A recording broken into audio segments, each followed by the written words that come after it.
Hello, ladies and gentlemen, and welcome to another episode of Play the Tape. I am your host, Derek J. Fields. Full disclaimer, we are not licensed or trained or certified clinical therapists, licensed social workers, or drug and alcohol counselors. However, they have and will be on the show because I have one today for you. Yes, indeed. Listen, I love all my guests.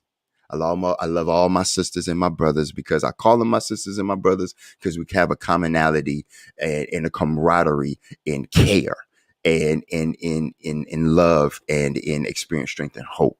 And that's what Play the Tape is. It's a platform for support, advocacy, and community. And it's a platform where people like me, people like my guests can come share their stories, share their experiences.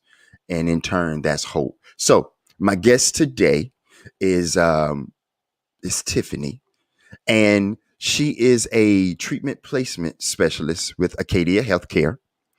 She provides guidance, support, and resources as a professional for her clients.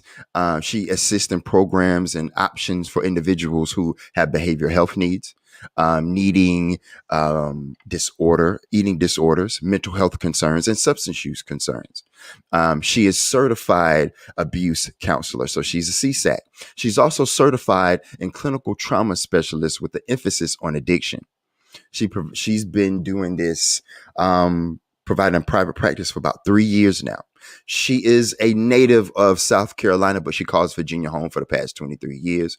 A graduate of Radford University with her BS in psychology. She later got her master's degree in community and college counseling in Longwood University. For 20 years of experience. In those 15 years, she served as a social worker, coordinated services for at risk youth in the community. She's part-time as a crisis-oriented counselor serving high-risk populations. Through her tenure, and just to name a few of the organizations that she advocates for. She's a member of the National Alliance on Mental Illness, which is NAMI. She is also a member of the National Association for Alcoholism and Drug Abuse Counselors, NAADAC. And she's also a member of the Virginia Association of Addiction Professionals, so VAAP. Tiffany is passionate about the work that she does. She takes pride at being able to connect individuals with quality treatment to address their needs.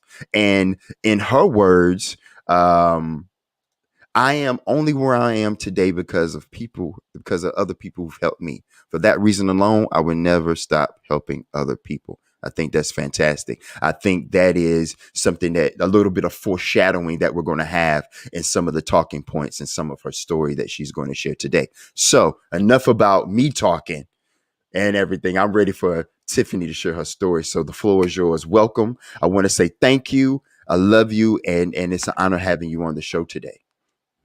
Thank you, Derek. Good morning. What an incredible introduction. So I do appreciate that. Like, I feel like you make me sound a little bit better than I actually am, but I certainly appreciate that. And you always have a special place in my heart. So I was more than grateful to be able to be a guest on your show this morning. And I know you kind of sent a few talking points, but just to sort of give you a background, just with the treatment placement role, it's sort of been incredible how my career path sort of started, right? Like, I knew as a very young child that I wanted to always be in the field of helping others. It's always been my passion. And I think too, just to kind of give you a background of my history and story, I think just sort of growing up in a family where there was significant substance use issues, significant mental health issues, and really not knowing as a child how to navigate that. But I knew that it was my role to sort of help, right? Like, I wanted to be in that profession very young as a helping kind of person. And I knew behind that, even being so young, that like there was a reason behind that. Like, people don't typically act this way or feel this way if there's not something else going on. So that was like sort of embedded in me as a young child. Through my dad's substance use sort of issues and concerns, and my mom's mental health, it was just like, okay, what can I do to help make this better? We can sort of figure this out. How can we um, get service, maybe not services at such a young age, but just how can we figure this out to make you better. How And old my role, how old were you when that I, wisdom or that enlightenment came upon you to be like, okay, something is amiss here, and I feel it in my spirit and in my heart and in my mind that my parents maybe. How old were you when that happened?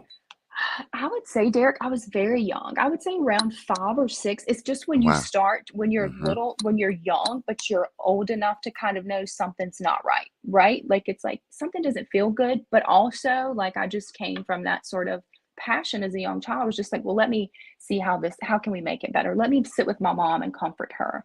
Let me figure out how to help my dad through these withdrawals and things the next day. You know what I mean? Like, hey, let me help Hmm. you. Let me make a sandwich. And I can remember as a young age, and even with my brother. So I do have a younger brother that's 3 years younger than I am.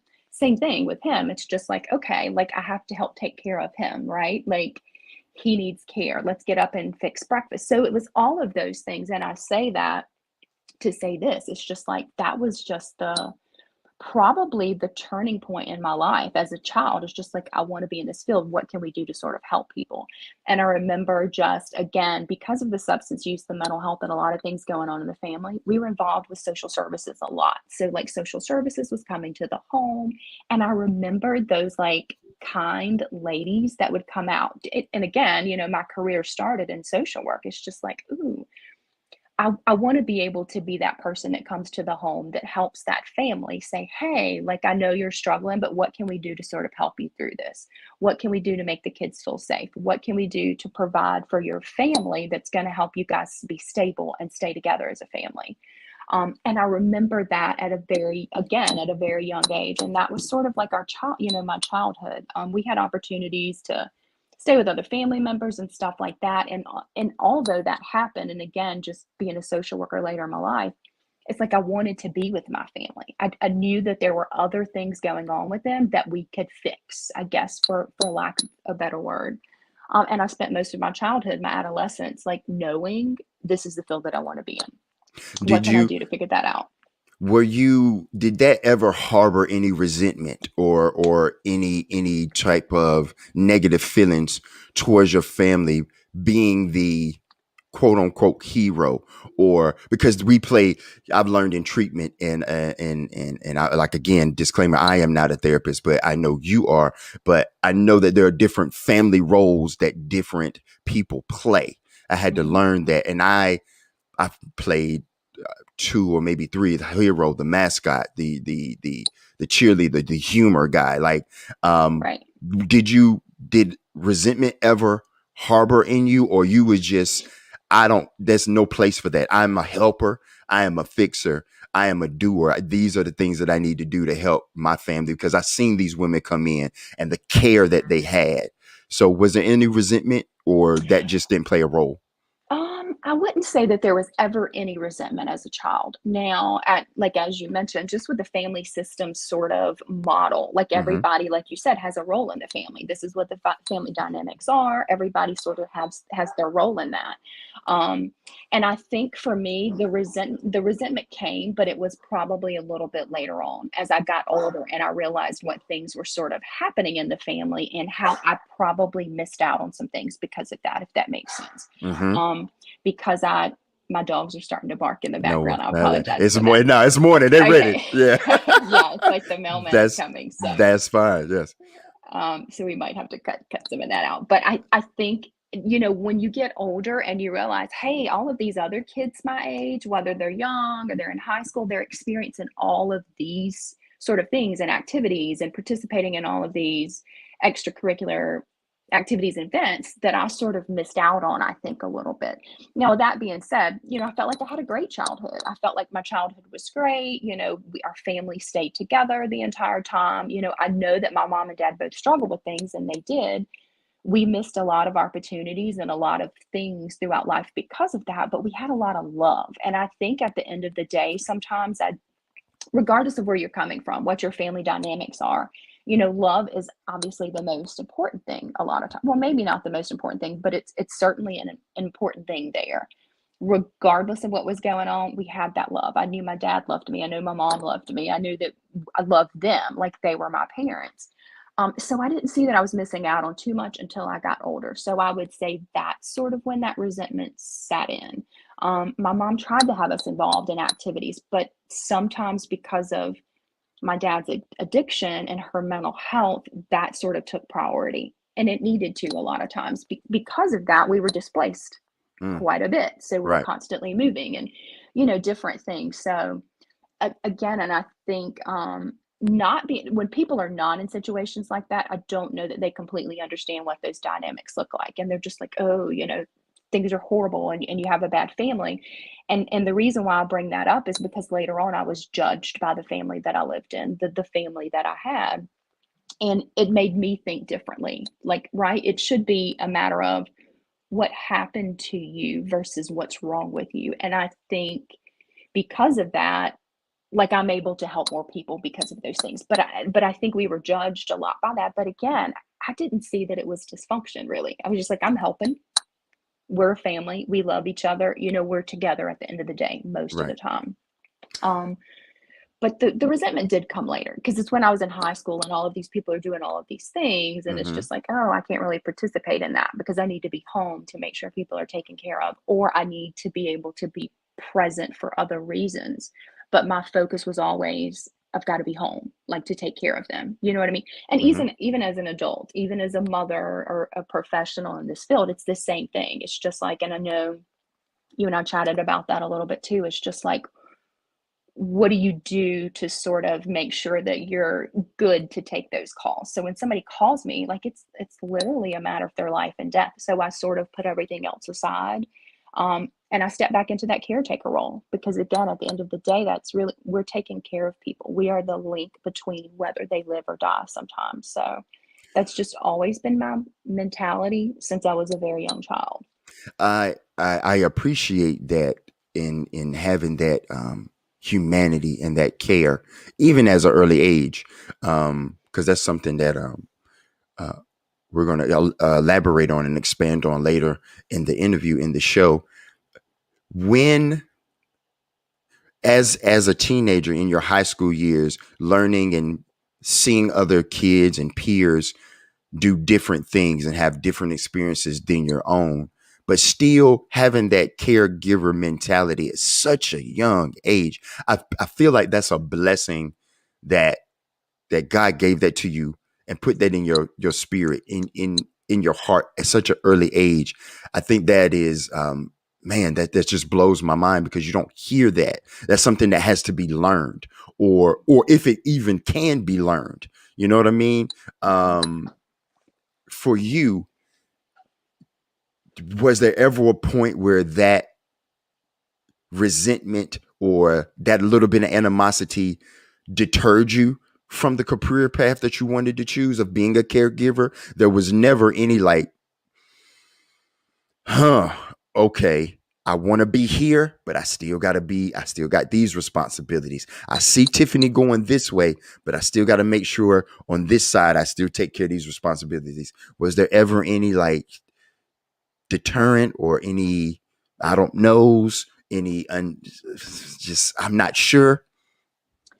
No, never. So, and I think, but you bring up a good point because I think a lot of like young children, adolescents, or even like young adults, we go back and forth. Well, I think I kind of want to be in this field. I think I kind, you know what I mean? Like there's a lot of changes with that.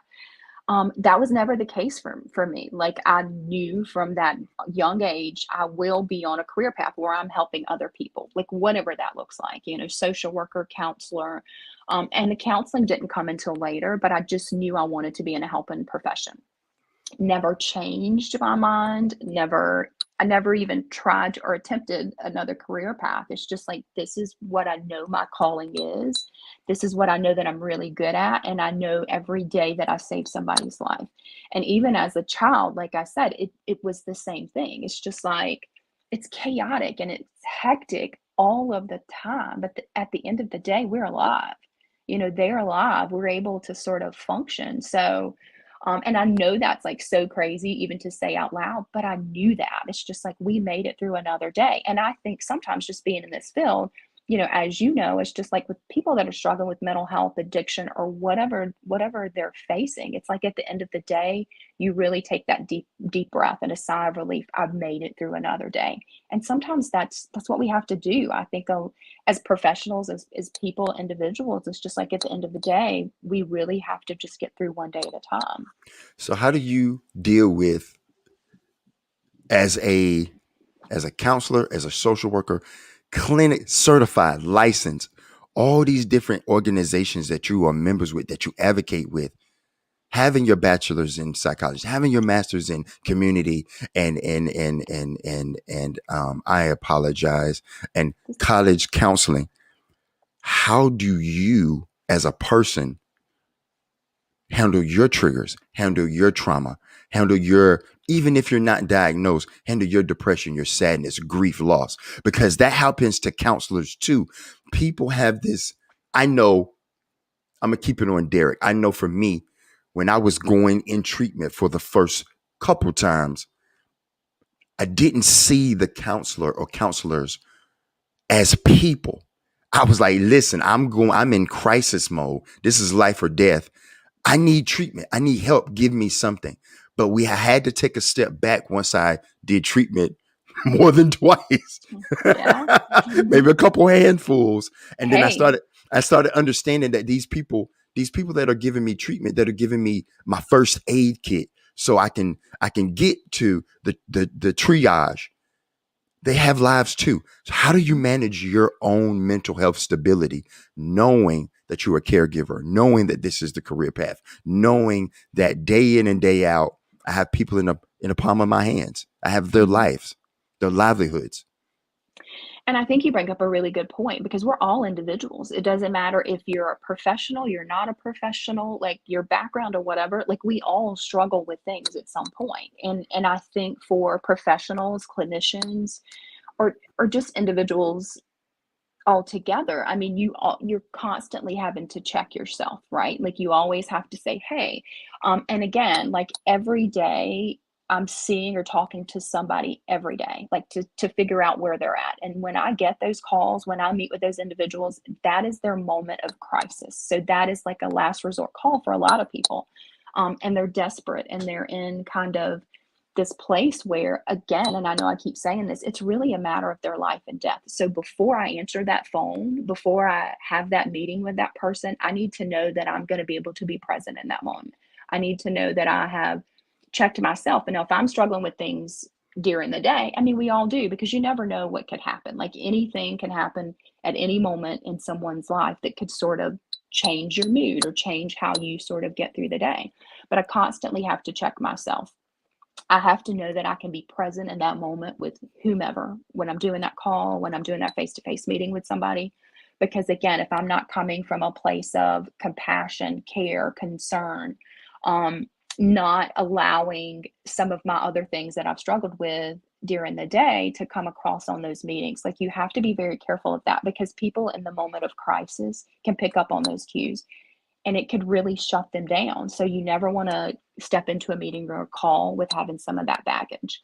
I think sometimes I just have to be mindful of where I'm at. So if I know that I'm not in a place to take that call, I'm going to have to, let it go to voicemail. And I don't let that happen a lot unless I know I'm not going to be able to be present on that call. And then when I can sort of get myself together or figure out what's going on, then I, return the call and then we kind of proceed as we would have originally. I think a lot of times I have to be mindful of stigmas and trauma and triggers. I have a team that supports me. I reach out to them. We call on each other. We run things by each other. I have a mentor. And then of course, if I'm struggling with some other things, then I reach out to a counselor myself. So I think a lot of times people don't think, and I appreciate you bringing that up. It's just like, these are the people that are supposed to help me, but those are people too. And a lot, they struggle with things, and a lot of professionals are in counseling, and there's nothing wrong with that, because regardless again of who you are, it's okay to not be okay. It's okay to ask for help. And I think being in the professional community, we have to do that sometimes more so than others, because it really is a matter of, if we're not okay, we're not going to be able to make sure other people are okay and really make the best plan or kind of help them figure out what's going on with them in the best way. I appreciate you saying that you have a support system too. I, I, Hmm. I really appreciate that because we think of, and I'm saying we because I know I thought about it as, man, okay, they teach us to have a support system. They teach us, y'all teach us to pick up the phone, have a support system, like-minded people that are in recovery. And when I say recovery, it's not, for me, it's not exclusively just for mental health and substance use. I use that word recovery for as inspirational change moving forward. Because I know for me, in my mental health and my PTSD and my post-traumatic stress and my major depressive disorder, my anxiety, not sitting with my back to the wall. I need to know the exits. I know that I have to um, have a support system. I have to have people that I can reach out to when things are getting heavy. And I'm glad you brought that up, because I just didn't think y'all did. I didn't think y'all do. And that's important to have, and that's important to say. When it comes to stigma, in your opinion, how does that need to change? Okay, I know that's kind of vague or broad. What is stigma, first and foremost? So I think stigma can be a lot of different things, right? And I think there's this whole idea about and we'll just use an example like with the veterans, you being a veteran yourself. I think there's this stigma there because I'm a veteran or law enforcement officer or first responder. I'm not I shouldn't be asking for help. Because I'm in a helping profession. So, you know what I mean? There's a whole lot of stigma behind there. And there's a whole lot of and because of that, people don't seek treatment. Because of that, people don't reach out because they think that mental health or substance use or, eating disorders, whatever it may be that somebody's struggling with, um, says they're less than or says they're not worthy of whatever it may be. And I think for people it can mean different things. Stigma sometimes is just it's based on a lot of different things, and I think people again just don't seek help. They don't make those calls because of that, because of the fear of being judged. Mm, um, by whatever that is. And I know I do work with a lot of veterans. I work with a lot of first responders and law enforcement officers, and that's the very first thing that they say. And if you can have that conversation with them and you can get them over that hump that it's okay that they're seeking help, that it's okay, it doesn't mean they're less of a man, that they're less of a soldier, less of an officer. That they really need to check themselves and get themselves okay before they can be out here protecting all of the other people. And once you can get them to sort of change that mindset, it could change the trajectory of their lives. I mean, we see it every day, but there's so much stigma behind that. And I do see it a lot with the veterans and the law enforcement and first responders. That's the primary population that it happens with. well, that's good to know because it was for me too. I mean, being of course a veteran, but also being a man, being a black man, Right. definitely in America, growing up in that family dynamic of, and my Hmm. dad is a 27-year vet. He's a Desert Storm vet. Yeah. So not only having my dad from growing up in the 50s and the 60s and the 70s and the 80s, being a veteran of the Desert Storm, that push it down mentality, that keep mowing through it mentality was definitely instilled in me. And then on top of that, the Army just expanded it. They escalated it. They made it even more so because it's mission first. And I had lost my train of thought before, but I was saying that for me, recovery is because I've had nothing. I've been homeless. I've been in the jail system. I've been in prison physically. I've been in prison mentally. I've lived in my car under bridges. So recovery for me is a shower, is going Hmm. to go get some sun on my face, Right. telling my kids I love them, going to go help my dad mow the grass, like Hmm. Yeah. holding my wife's hand. That's recovery. And I wanted to say that because I had lost it. And sometimes I tell people, listen, I've been through a lot in my brain. I Hmm. got TBI, I got trauma, the drug use. There's a lot of scar tissue. And Yeah. so excuse me if I have a brain fart. Hmm. Yeah, stigma is definitely something that I had to break. Yeah. I can tough through it. I Hmm. don't need your help. And then on top of that, it was that coupled with man, I'm not getting the care or the love. Man, I don't want to keep raising my medicine every time. Sometimes I just want to cry, or Right. sometimes I just want somebody to be like, "Are you okay?" and really mean it and be like, Hmm. "Do you really want me to tell you how I'm doing?" Is there stigma when it comes to therapists, counselors, social workers like yourself? Is there stigma in that? Because they say the stigma, we see stigma as on our end as I'm prideful, I'm not going in. I don't want people to call me crazy. I don't want people to think or judge me or look down on me, think I'm not hireable, think I can't handle a relationship. Is there Right. stigma in your profession for Yeah. counselors and social workers? Yeah, I mean, absolutely. And I think you bring up a good point. There's a whole lot of factors of like what people think is stigma or what stigma is. And I think for professionals like counselors, therapists, doctors, and I'll give you an example. COVID was a prime sort of season when you've seen professionals really struggle. Everything, sort of went virtual, and all of your therapist was doing things online. And a lot of therapists were struggling with that because isolation, for one, can cause depression, even if you don't already struggle with that. And the reason I bring that up is because like when you're looking at, and I can't speak for all of the other states and all of the other sort of areas, but I can speak for Virginia had an extremely high increase of suicides with the professional community. And I think that's because like professionals didn't really figure out, maybe if that's the right word, how to kind of take a step back and take care of themselves Mm, because they were isolated. And I think because of that stigma, and although being a veteran, a first responder is a completely different setting, professionals kind of feel the same thing, right? It's just like, oh, we're taking care of these people, they come to us with their problems, we don't go to people with our problems.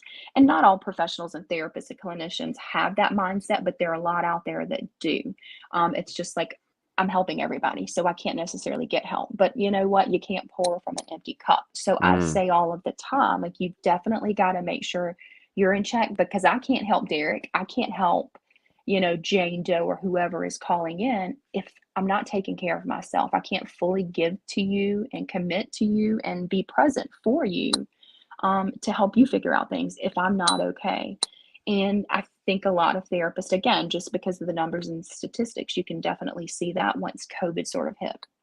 A lot of professionals and a lot of professionals relapsed because, again, it's not that we're all kind of immune to having addictions or having all of these other things going on in our lives. So it's like people that were in recovery relapsed a lot. And we've seen that a lot with the professional community too, because again, I think it's just like, hey, let me mask this by using this substance versus asking for help. Because I'm in a helping profession, and some people don't see that they should be reaching out for help. So I think that's another high population of where that stigma lies. People are scared to ask for help. There's been some change and stuff over the years, and a lot of professionals do seek help, but I know there's stigma behind that for sure. And again, just to give you an example, like if you're in a small community and mm-hmm. you're a professional, but the only other professionals you can see is in this small community, it's just like, ooh, I don't want people seeing me go in here, because you know what I mean? Right. They're going to think this or that. And it's the same for other individuals kind of seeking help. It's just like you brought up a good point about, not only are you a veteran, but you're a Black man. And we know culturally that's different. And Black men can handle more than anyone else. We're supposed to be these strong people. And I think that's a good sort of comparison, to some of the professionals sometimes, because we're supposed to be these strong people with all this knowledge to help Mm-hmm. you. We shouldn't be the ones asking for help. And again, I know that's changed, but there's certainly some stigma behind that. So I want to talk about your educational background as far as so you was a licensed social worker first. So I wasn't a licensed social worker. So I was just a social worker for the local Department of Social Services for like Okay. 15 years, I think, a Okay. little over 15 years. Yeah. So that's So where my career sort of started. so how does social work to certified counselor to certified clinical trauma specialist, how does that how does that lineage work? How did you go from one to the other? How did the transitions work in that aspect? So being a social, so it's two different things, but not really. So being Okay. a social worker, you're really like, let me pile you up with the services, and you're doing more of that case management role. what all can I put in place to sort of help you, to keep your family stable, to keep your situation stable? And it's sort of a smooth transition going over to the clinical side because you're not doing much of that case management stuff. You are the service provider. You're the ones helping them through that. Where the social worker is just like, I'm providing all the services. On the clinical side, I'm helping you figure it out. I'm helping you navigate that. So it's a pretty easy transition for me, again, because of my childhood and where I came from. Like, I just knew I wanted to be in that field. So for me, I took advantage of every opportunity. Even when I was in high school, if an opportunity was given to me to learn more about anything, I was like, sign me up. Let me do that.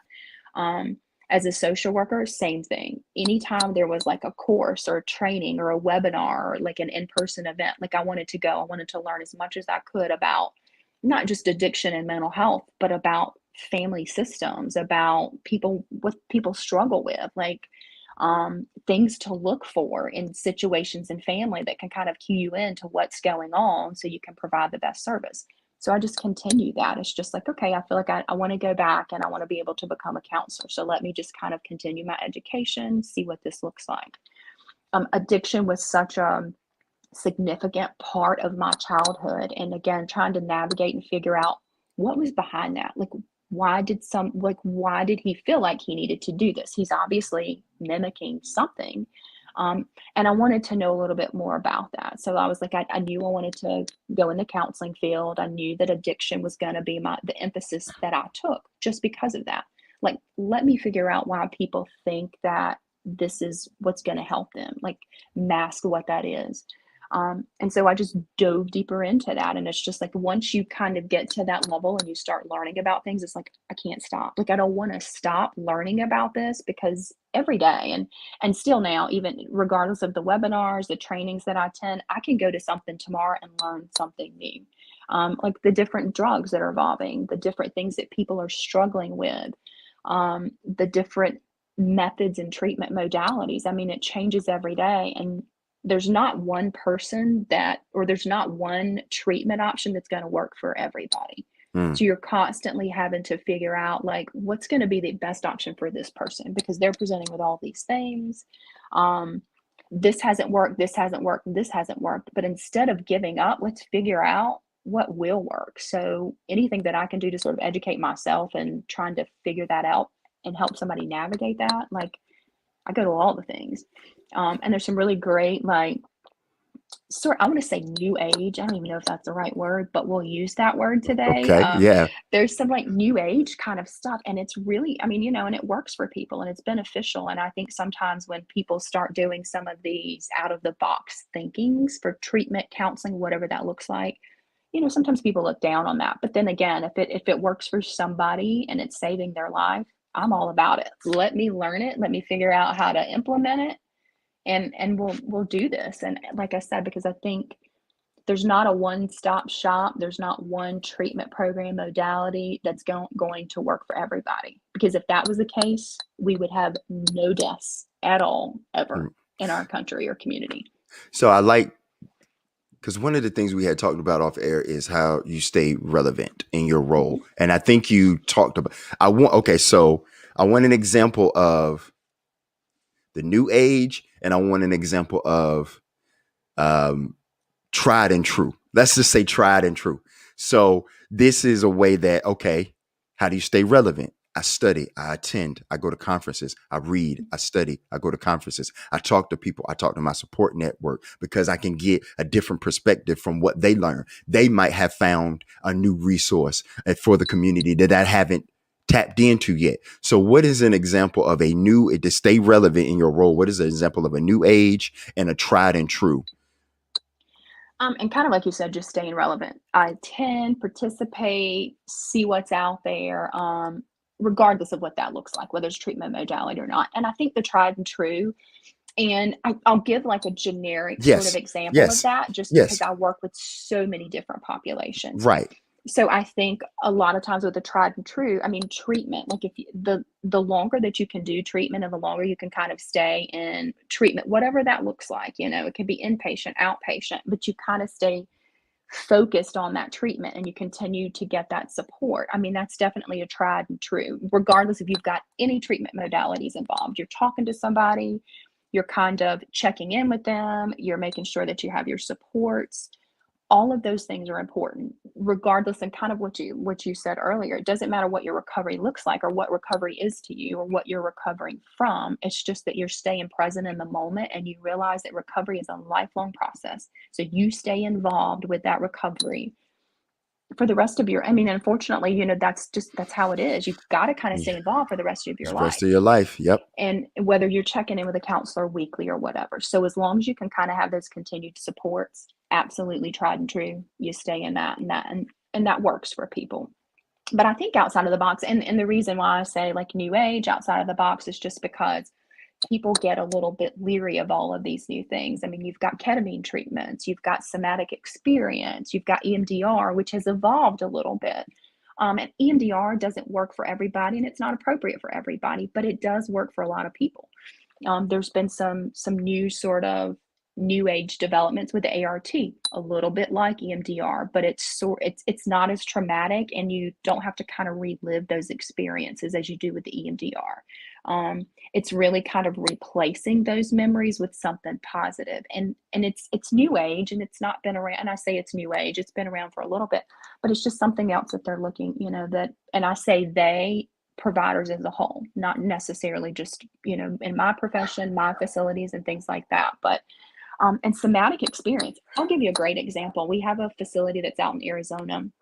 They're known for that. And one of the therapists out there that sort of leads and runs that group, we have the opportunity to visit all of our facilities, right? So 2 weeks into my role, went out there, and I'm thinking, I'm gonna tour this facility, beautiful facility, meet the staff, and I knew that we would participate in some versions of those treatment modalities. But we got to participate in a somatic experience, and it's really just a matter of picking up on your cues, your body language, trying to figure out, like, okay, we're talking about this subject. Why is that making you uncomfortable, kind of thing? Hmm. And in saying that, to give that example, I'm just sitting in there, and the first sort of task was close your eyes, and you're in a room full of strangers, right? So I had a hard time doing that, and I didn't recognize that about myself. I was like, I'm just, you know what I mean? Like, I'm here visiting the facility. I don't need to close my eyes. But also, so in saying that, also I was mindful because I didn't know these people, and I knew that I had trust issues for other reasons. So I wasn't thinking that out loud, but the therapist in there instantly picked up on it. It's just like, okay, so tell me, Tiffany, why you're struggling with closing your eyes. Why are you tapping your foot like really, really fast? And it was like, what? Like, wow. So I had to take a step back, because then I was like, oh, like I'm processing this internally, like a little bit differently than I thought I was. But that's how incredible the somatic experience sort of can be, because that's what they're picking up on, and they really know, because you have to be well inside to be well outside. Right. But Absolutely. something, yeah, so something set me off, and then we were able to kind of process through that. So it's just like some of those things, and I think people, again, it's just like, you do have to think outside of the box. You have to be creative, because that can be, for me as a professional sitting in the room, was pretty impactful, because I was like, ooh, you know what I mean? Like, you think you've dealt with some of that trauma and PTSD, and it's just like, in that very moment, I cannot close my eyes in this room full of strangers. That's where I went with that. It's not, you know what I mean? It's not like I don't want Yes. to participate. So I think with some of those things can be pretty powerful, impactful. Um, and I could go on about the new age stuff, but I think those are some things that are pretty cool, pretty incredible, because it's changing people's lives on a different level than we're used to in this profession. I appreciate you being vulnerable and sharing that, and being transparent and sharing that experience that you had. And that's what we had talked about earlier, is that was support for you. Now that is added to your support system. That is a tool in your first aid kit, in your triage bag, that you have now. That, wait a minute, I need to check in, and checking in is good. I'm so glad you said, but to be better on the outside, it starts with the inside. Fantastic. I agree 1,000%. You have to Mhm. correct the inside first, excuse me, before the outside can be corrected. It always has to Yeah. start on the inside. And I just thank you for sharing with that. See, ladies and gentlemen, you have a professional here that the years of experience that she has, the years of educational that she has, she still has to be aware. She still has to check in. She still has things that she has to process. I think that was a fantastic example of you being human. You know what I mean? Like, I Yeah. thank you for sharing that. So, in your current role, what do you like most about that now? Since you went from the social worker, you transitioned to clinical, and now you are a treatment placement specialist. What does that entail for Tiffany? So just sort of advancing and progressing through my career, I think being in this role, the thing that I love the most is I give people hope every day. And when someone calls me now, because basically my role is to kind of say, hey, what are you struggling with? No matter what that is, whether that's mental health, addiction, whether it's trauma, PTSD, whether somebody has an eating disorder, it doesn't matter what their insurance is. So my role now really allows me to help people no matter what they're struggling with. And that's pretty important to me because Acadia is a very large organization. So there's a limited, the possibilities or options are kind of limitless. Like we have a program for everything. And I think in my prior roles, again, clinician part-time, kind of put that on the back burner a little bit now because I don't have time to practice privately, but I've always been in these roles that I connect somebody. I worked for one specific treatment program. And at the end of the day, there's only so many beds in that one program. There's only Right. so many um, things that people are struggling with that can fit there. There's only certain kind of insurance that some of those programs can take. And not to take away from any of those programs because they're all great, but being able to be a part of an organization or a role where I have a program for everybody. Like there's not going to be a call that I take that I will say, hey, I'm sorry, I'm going to have to send you over here because I don't have any space for you, or we don't work with your insurance. I don't ever have to tell anybody that. So at the end of every call, I feel like I'm able to give somebody hope. So that is probably the most important thing, the thing that I take away every day about this role. Because I help somebody every day, and I know that it might sound kind of redundant because I've said this, throughout our podcast, but I am really a link between somebody and living and dying. They make that phone call, and it's again like a lot of people struggle to even get to the point they're calling or to set up a meeting with me. Like that's difficult for a lot of people, but they do it. And once they've done that and they can kind of hear whether that's my voice or someone else's voice, like we can kind of help navigate that, and make them feel at ease and make them know, hey, you know what? You called today, so you've done everything you needed to do today. We'll take it from here. Um, but that's like a big accomplishment. And I make sure at the end of every call or at the end of every meeting that I let people know, like, you did a great thing today. So, because I think sometimes when you're struggling with whatever, you can't see the positives. So you give them as many positives on that call. You made this call today. You committed. You took the time to be vulnerable. Like I'll use one of your words too, because that's what people are doing sometimes, and they're being honest and vulnerable. They don't know me. They don't know who the person is on the other end of that call. They just know I needed to get help and they made that call. So I always let them know that you did that. You accomplished that today. And at the end of the call, we're able to give them hope. So that is definitely the thing I love most about this role.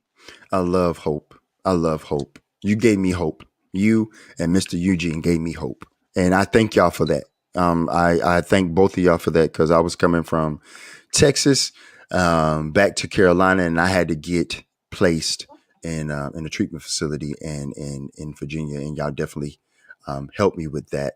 And I am forever grateful that God was able to use the knowledge and experience that y'all have to help me. I'm always grateful for that, and I thank you. We have 10 minutes, and I want to take the time of everything that you do, everything that you have done. How does Tiffany unwind at the end of the day? Well, Derek, I wanted to come back to what you said. So I'm glad I was the other person on the end of that call when it was your time to get into treatment. And I cannot say enough about how proud I am of you, how far you have come, the great things that you're doing, not only for yourself, but to kind of give back. And I think that's when you know that you're on that path of like, and that long-term recovery. It's like, hey, I want to give back now. And you're doing that. You're touching so many lives. So I just wanted to say that. And I'm super proud of you and so glad that I could be that little piece in your recovery journey. So Thank super you. proud of you. Thank you. Um, so the way that Tiffany winds down is it depends on the day, right? Like I get a lot of calls, I do a lot of things. Again, I have to be like pretty present and recognize my own triggers in that. So it depends on the day what that looks like. But mostly, sometimes I work out, sometimes I'll read a book.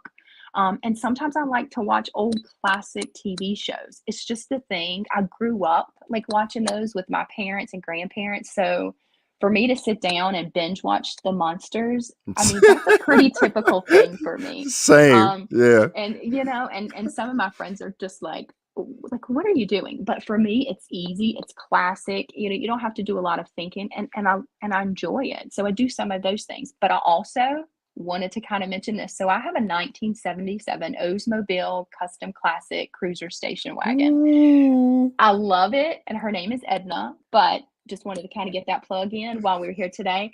But sometimes it's just a matter of like hopping in that car and taking a ride. Like I don't have like the radio doesn't work, but I got my Bluetooth speaker and I'm a classic girl. So I'm like an old soul trapped in it. We'll go ahead and say young body, but we'll just leave it at that.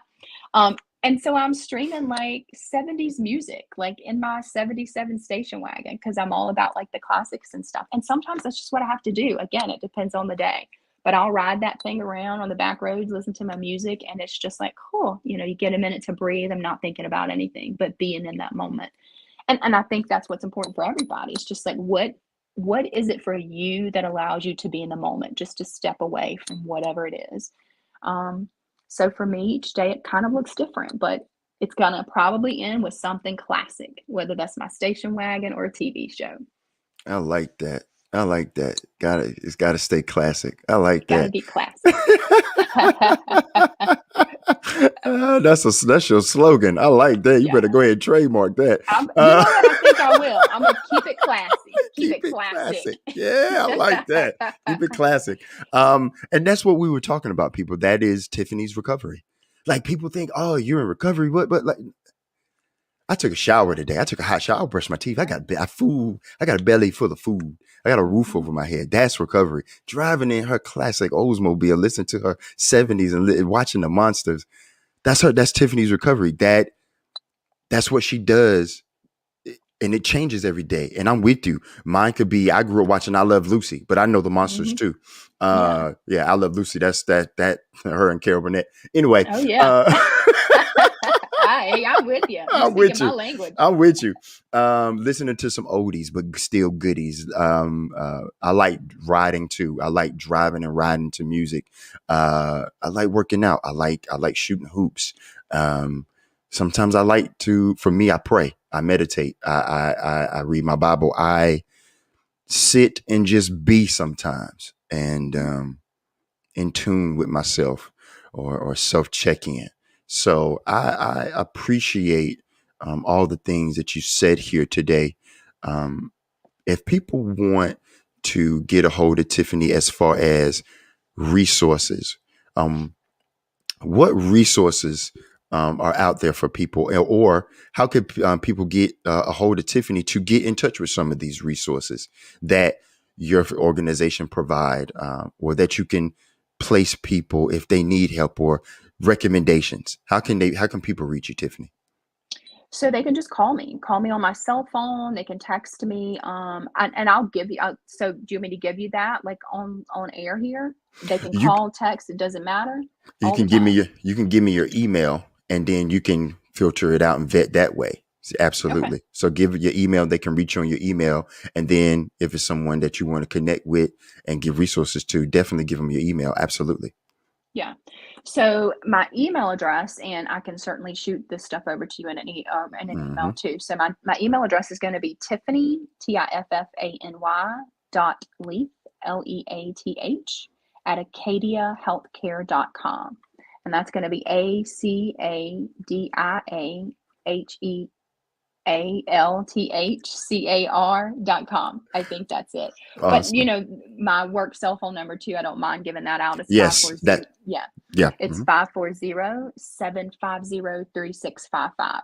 And to be honest, the cell phone's probably going to be the best option just because I'm in the car quite a bit, but I can shoot a text. Well, I'm not going to say shoot a text. I will talk to Siri, and because of my southern accent, it may or may not come across as it should.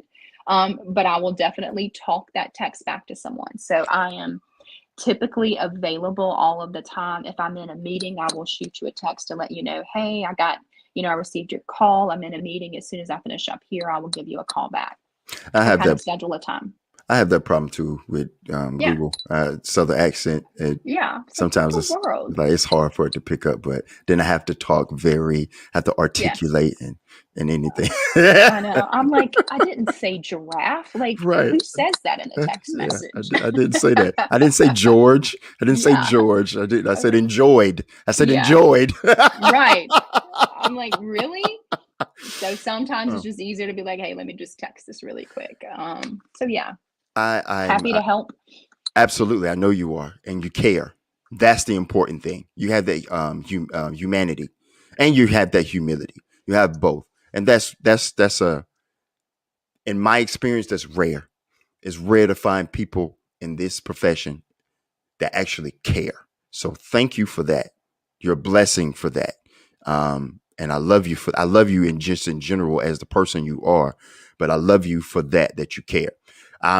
I do this when I go to do HNIs, hospitals and institutions, when I go speak or people want me to come out there and share my experience, strength and hope, or just host an NA meeting or an AA meeting, or just want me to come out and give my hope and my testimony. Give me two things you're grateful for. I'm grateful to be alive. I mean, first and foremost, I'm definitely grateful to be alive. And I am grateful that God has allowed and opened up this door for me to be in this space to help others. Again, I think my role is very small, but my role really helps save a lot of people. So I'm very fortunate for those two things for sure. That's awesome, awesome, awesome, awesome. Um, uh, I could go. I'm grateful for uh, God giving me grace and giving me chance after chance after chance after chance after chance um, to be able to do the work that He's placed in my heart. I'm grateful for that. And I'm also grateful for all my guests, including Tiffany today, to coming up here, sharing their story, sharing their experience, their strength, their hope, and and sharing the love and the things that they do in their lives for their lifetime of recovery. And that's what it is every day. Every day is Ab- that. Every day is that. Absolutely. So I want to thank you again, Tiffany. Again, I love you. I am so grateful for you being up here. And I would love to have you back, because I tell people I would love to do recurring guests, because what you've talked about today and the experience that you have today, as you stay relevant in your field and in your role, is going to grow. And there's going to be different treatments, new age, even newer age, and even newer age, but there's always going to be the tried and true. And I just want to get you to come back, if you want to come back, to talk more about your story and your experiences. So I always put that on the table for my guests. Yeah. So absolutely anytime, I'd be happy to come back on. I appreciate the opportunity today. And of course, like I said, I have much love for you. You have a special place in my heart. And I'm just want to say, I'm just super proud of you and where you are and what you're doing to kind of give back to the community. Uh, It's really important work, what you're yeah, doing also. yes, I prayed it, and I pray and I have faith that it will reach the people it needs to reach. And that's what I do it for. So, but thank you again. We'll talk soon. I love you so much. Until next time, Tiffany, you take care. Peace. All right. Thanks, Derek. Bye-bye. Listen, that is what we do here at Play the Tape. If no one told you today that they love you, I love you. We love you. God loves you. With peace comes understanding. With understanding comes love. With love comes faith. And with faith comes hope. We'll jump down in that pit with you, because we know the way out. We do, and we will, and we do it willingly. We do it honestly. We do it lovingly, and we do it without judgment. It's not our job. That's not our department.